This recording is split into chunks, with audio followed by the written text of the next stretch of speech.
Everyone, তোমরা সবাই কেমন আছো? আশা করছি সবাই খুব ভালো আছো।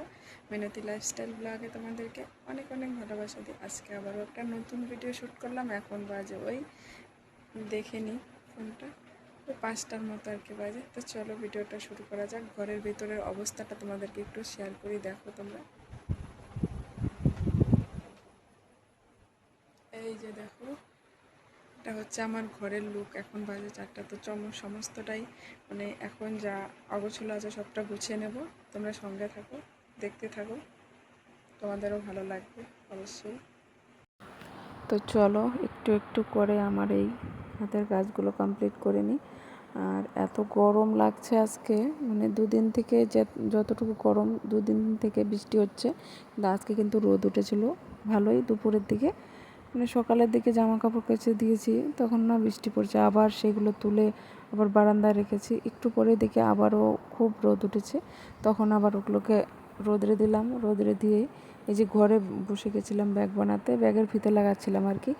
আর এগুলো হচ্ছে বড় ব্যাগ দিয়েছে, আমি যতবার নিতে চাই না ততবারই আমাকে দিয়ে যায় ওই যে ব্যাগের মালিক আর কি। আমি নাকি এই ব্যাগগুলো ভালো করে বানাতে পারি, সেই জন্য। তো আমি বলি দাদাকে, দাদা অন্য কাউকে দিলে হয় না, আমার ঘরে তো মানে আমি যেই জায়গাটায় আর কি বসি চেয়ারটা নিয়ে মেশিনটার কাছে, এদিকে বিছানা, ওই পাশে হচ্ছে টিনের বেড়া, মানে পার্টিশনটা আর কি। তো ঘরের ভিতরে একদমই ছোট জায়গা, বড় ব্যাগ যেহেতু, মানে হাত দিয়ে নাড়াচাড়া করতে, যারা ব্যাগের কাজ করে তারা বুঝতে পাবে। তো নাড়াচাড়া করতে না খুবই অসুবিধা হয়। এত বড় ব্যাগ, প্রায় আমার সমান ধরো, মানে লম্বা আর কি।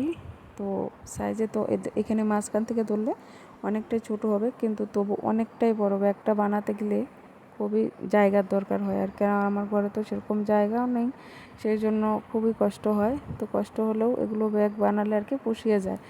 এটা হচ্ছে তোমার 35 টাকা ডজন দেয়, সেই জন্য এই ব্যাগটা আর কি, মানে যখন যা আসবে তখন তো তাই বানাতে হবে, কিছু করার নেই। মালিকে যা দিবে তাই বানাতে হবে, যেহেতু কাজ করি। যদি না করতাম তাহলে তো কোনো কথাই ছিল না। তো দেখতেই পাচ্ছ সব ব্যাগ গুছিয়ে নিচ্ছি। এখন বাজে রাত ওই 9টার মতো, আর আমি ভিডিও এডিটিং করছি। আর বাবু আমার পাশে ঘুমিয়ে আছে, আর এত গরম লাগছে, ও পুরো ছটফট করছে। আমি তো ভয়ে পেয়ে গেছিলাম যে ছেলে আমার কি হলো। তারপরে দেখলাম যে বালিশ ছাড়িয়ে একদম পায়ের ওদিকটা চলে গেছে। তো যাই হোক, তো চলো তোমাদের সঙ্গে গল্প করতে করতে প্রায় আমার ঘরের ব্যাগগুলো মানে গোছাচ্ছিলাম আর কি, কমপ্লিট হয়নি, অল্প একটু বাকি আছে।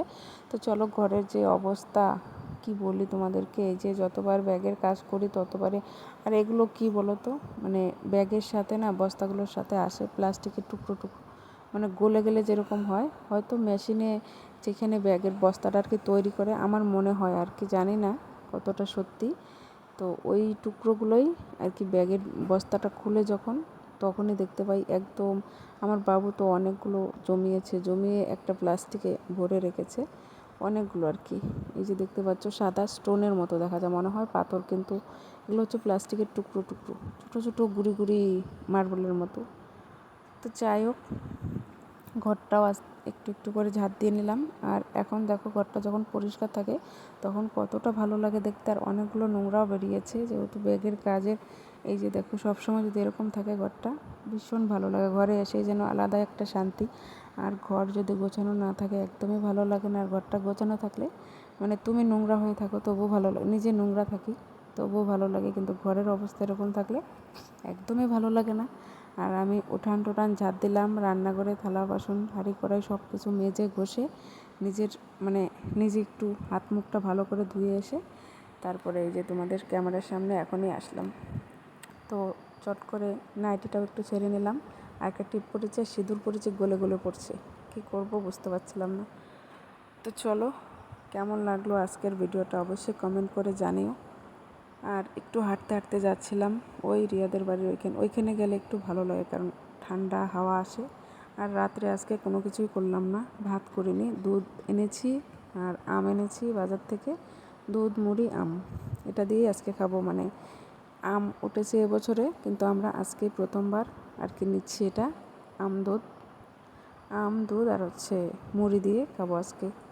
আর একটা আম এখানে ছুলে রেখেছি, অনেকগুলো মুড়ি রেখে